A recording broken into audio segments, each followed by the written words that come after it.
Everyone hello everyone. आज हम लोग क्लास 9 के लिए है ना उत्तक टिश्यू के बारे में अध्ययन करेंगे। टिश्यू चैप्टर के बारे में विस्तार से हम लोग आज देखेंगे क्या कुछ है इसमें। तो हम लोग जानते हैं कि पृथ्वी पर जब जीवों का निर्माण हुआ तो साधारणतः पहले जो थे वो एक कोशिकीय जीवों का निर्माण हुआ। सर्वप्रथम एक कोशिकीय जीवों का निर्माण हुआ। ये एक कोशिकीय जीवों में लगातार वृद्धि होते रही, है ना, वृद्धि होते रही, इवोल्यूशन होते रहा, परिवर्तन होते रहा, आवश्यकताएं बढ़ते रही एक कोशिकीय जीवों का, जिनसे उनसे उनके खाने पीने का पूरा इंतजाम नहीं हो पा रहा था। जिसके फलस्वरूप क्या हुआ कि कोशिकाएं संगठित होने लगी, ढेर सारी कोशिकाएं जुड़ करके बहुकोशिकीय जीवों जैसे हाइड्रा वगैरह का निर्माण हुआ। धीरे धीरे करके कार्यों की अधिकता बढ़ने लगी। जब पोषक तत्वों की प्रकार बढ़ने लगे, कार्यों की अधिकता बढ़ने लगी, तो क्या होने लगा कि ढेर सारे कोशिकाएं एक साथ जुड़ करके, है ना, एक खास तरह के कार्य को करने लगे। इस तरह से जीवों में उत्तक का निर्माण हुआ। क्या है उत्तक का परिभाषा? तो जिनकी उत्पत्ति समान होती है, वैसे कोशिकाओं का समूह जिनकी उत्पत्ति समान होती है, और जब उत्पत्ति समान होती है तो समान तरह के कार्यों को संपादित करते हैं, है ना। तो इस तरह के कोशिकाओं के समूह को ही क्या कहा जाता है? उत्तक कहा जाता है। ठीक है। तो उत्तक का निर्माण धीरे धीरे करके हुआ। समान तरह की कोशिकाएं जिनकी उत्पत्ति एक समान थी और एक समान तरह के कार्य को संपन्न करने लगे, तो जीवों में उत्तक का निर्माण हुआ। उत्तक से जब आवश्यकताएं पूरी नहीं होने लगी तो ढेर सारे उत्तक मिल करके, विभिन्न प्रकार के उत्तक मिल करके अंगों का निर्माण किया, है ना।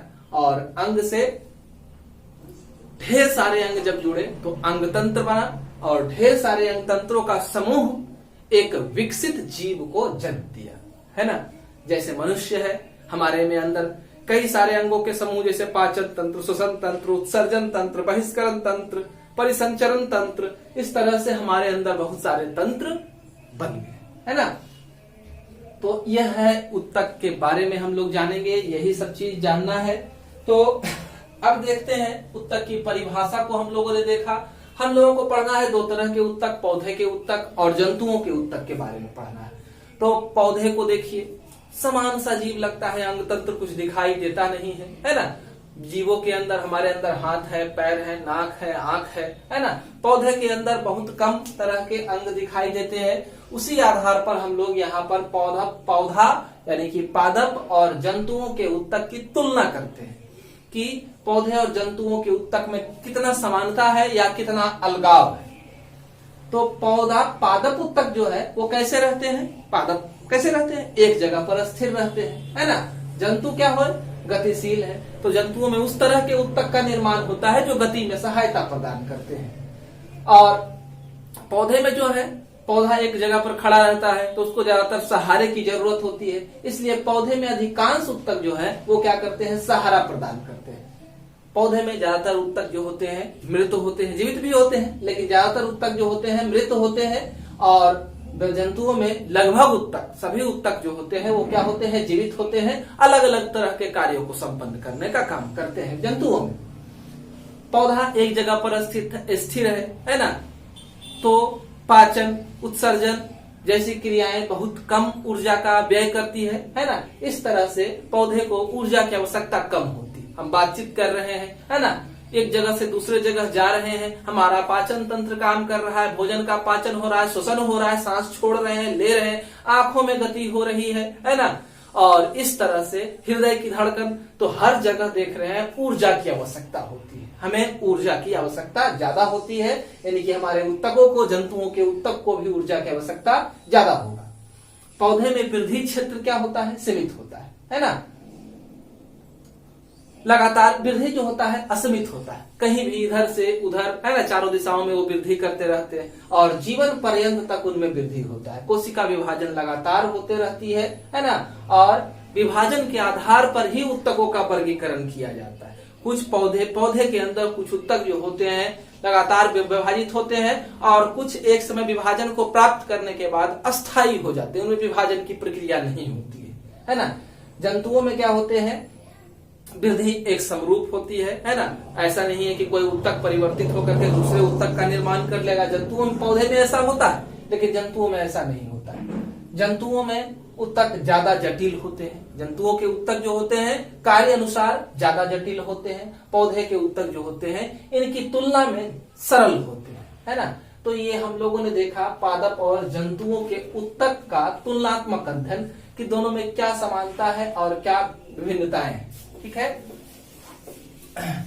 इसके बाद हम लोग विस्तार से हम लोगों को दोनों को पढ़ना है, पादप उत्तक भी और जंतु उत्तक के बारे में भी पढ़ना है। तो सबसे पहले हम लोग देखते हैं पादप उत्तक के बारे में। पादप उत्तक जो होते हैं, पौधा में जो उत्तक होते हैं वो दो प्रकार के होते हैं। एक विभाज्य उत्तक, दूसरा स्थायी उत्तक। विभाज्य उत्तक में नाम में ही लिखा हुआ विभाजन है ना, क्या है, इनमें विभाजन की क्षमता होती है और स्थायी उत्तक विभाजन की क्षमता नहीं होती है, ठीक है। तो हम लोग पहले पादप उत्तक के विभाज्य उत्तक को पढ़ते हैं, है ना। मेरिस्टेमेटिक टिश्यू कहा जाता है इंग्लिश में, इसे मेरिस्टेमेटिक टिश्यू विभाज्य उत्तक को कहा जाता है, ठीक है। तो ये कैसे होते हैं, लगातार इनमें विभाजन होता है। जब विभाजन लगातार होगा तो विकसित तो होंगे नहीं है ना, विभाजन ही हो रहा है तो लगातार विभाजन हो रहा है, तो ये आवश्यक होते हैं। कैसे होंगे, आवश्यक होंगे। ये हमेशा ही जीवित कोशिकाओं के बने होते हैं। कौन, विभाज्योत्तक जीवित कोशिकाओं से ही बने होते हैं। इनमें लगातार विभाजन की क्षमता होती है। इनका आकार छोटा, बहुभुजी, अंडाकार, इस तरह के आकार को रखते हैं। इनकी भित्ति जो होती है वो सेलुलोज की बनी होती है। किसका, विभाज्योत्तक का, है ना। इनमें रसधानी, वैक्यूल जिसे कहते हैं, रिक्तिका जिसे कहते हैं, वह अब्सेंट होता है। किसमें, विभाज्योत्तक में। रसधानी अनुपस्थित होता है, वैक्यूल हम लोग पिछले वीडियो में देखा। चैनल को अगर सब्सक्राइब नहीं किया है तो चैनल को सब्सक्राइब करेंगे, वीडियो लाइक करेंगे, है ना। पसंद आएगा तो वीडियो लाइक करेंगे, दूसरे तक पहुंचाएंगे, है ना। और चैनल को सब्सक्राइब करने से आपको लगातार हमारे नए नए वीडियो के नोटिफिकेशंस मिलते रहेंगे और आसानी से आप इसको देख सकेंगे। दूसरा है कोशिका द्रव्य इसमें उपस्थित होता है। विभाज्योत्तक में क्या है कि कोशिका द्रव्य उपस्थित होता है। एक बड़ा सा केंद्रक इसमें पाया जाता है। एक कोशिका के अंदर एक बड़ा सा केंद्रक होता है और अंतरकोशिकीय स्थान, अंतरकोशिकीय स्थान का मतलब हुआ दो कोशिकाओं के बीच में जो रिक्त स्थान होता है उसे ही अंतरकोशिकीय स्थान कहते हैं। तो यहाँ पर अंतरकोशिकीय स्थान लगातार विभाजन होने के वजह से अंतरकोशिकीय स्थान जो है वो अनुपस्थित होता है। प्रकार, विभाज्योत्तक के प्रकार क्या है, तो एपिकल है, लैटरल है, इंटरकैलरी है। शीर्षस्थ, पार्श्व और अंतर्वेशी, तीन तरह के उत्तक पाए जाते हैं, है ना। तीन तरह के विभाज्योत्तक होते हैं। कहाँ, किस आधार पर, तो उपस्थिति के आधार पर इसको बांटा गया है। कहाँ मिलते हैं इसके आधार पर इसको तीन प्रकार में बांटा गया है। शीर्षस्थ दो होते हैं, शीर्ष ऊपर एपेक्स पर। तो पौधा अगर है, ये पौधा अगर है तो पौधा का शीर्षस्थ दो होगा। एक तो एपेक्स हो गया जहां से वृद्धि हो रही है, दूसरा जड़ की भी वृद्धि होती है तो यह जड़ पर भी, है ना। और कहा, तना के ऊपर भी, यानी कि स्टेम एपिकल मेरिस्टेम और रूट में एपिकल मेरिस्टेम, है ना। दो तरह का ये होता है, जड़ शीर्षस्थ विभाज्योत्तक और तना शीर्षस्थ विभाज्योत्तक, दो प्रकार का ये होता है ना। और ये क्या करते हैं, तो जहां पर रहेंगे उसकी लंबाई में वृद्धि कराने का काम करेंगे। तना या जड़ इसकी सहायता से लंबा होता है। यह होता कैसा है, तो प्राथमिक विभाज्योत्तक होता है, उसी से बनता है। ये पहली बार जो विभाज्योत्तक बना उसे ही प्राथमिक कहेंगे। प्राथमिक में परिवर्तन हुआ तो उससे जो बना तो उसे क्या कहेंगे, द्वितीयक विभाज्योत्तक कहेंगे। और फिर अगर उसमें परिवर्तन हुआ, विभेदन हुआ, डिफरेंशिएशन हुआ तो वह स्थायी उत्तक बनाता है। हम लोग इस बात को याद रखेंगे कि हमेशा ही क्या होता है कि शीर्षस्थ विभाज्योत्तक, हमेशा ही हमारा शीर्षस्थ विभाज्योत्तक, हमेशा ही हमारा विभाज्योत्तक ही अस्थायी उत्तक का निर्माण करता है। कौन, तो हमारा शीर्षस्थ विभाज्योत्तक ही क्या करता है, अस्थायी उत्तक का निर्माण करने का काम करता है। विभाज्योत्तक ही धीरे धीरे परिवर्तित होता है। इसके द्वारा, विभाज्योत्तक के द्वारा क्या होता है कि पौधे के, इसके द्वारा क्या होता है कि पौधे के, इसके द्वारा पौधे के प्राथमिक वृद्धि होती है। पौधे के में क्या होगा कि प्राथमिक वृद्धि होती है। इसके द्वारा क्या होगा, पौधे में प्राथमिक वृद्धि होती है ना।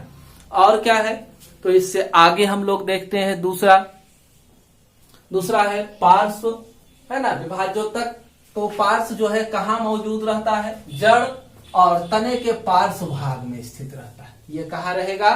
तो जड़ और तने के पार्श्व भाग में यह स्थित रहता है। कहाँ रहेगा? जड़ और तने के पार्श्व भाग में यह स्थित रहता है। ठीक है।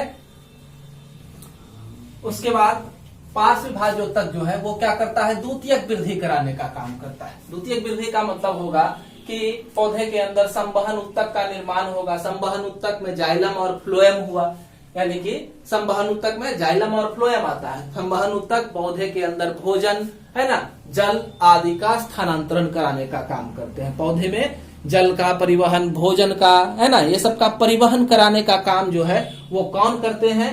तो संवहन उत्तक करते हैं। संवहन उत्तक दो, जाइलम और फ्लोएम। जाइलम जल को और जल और खनिज लवण को, फ्लोएम भोजन को स्थानांतरित कराने का काम करता है।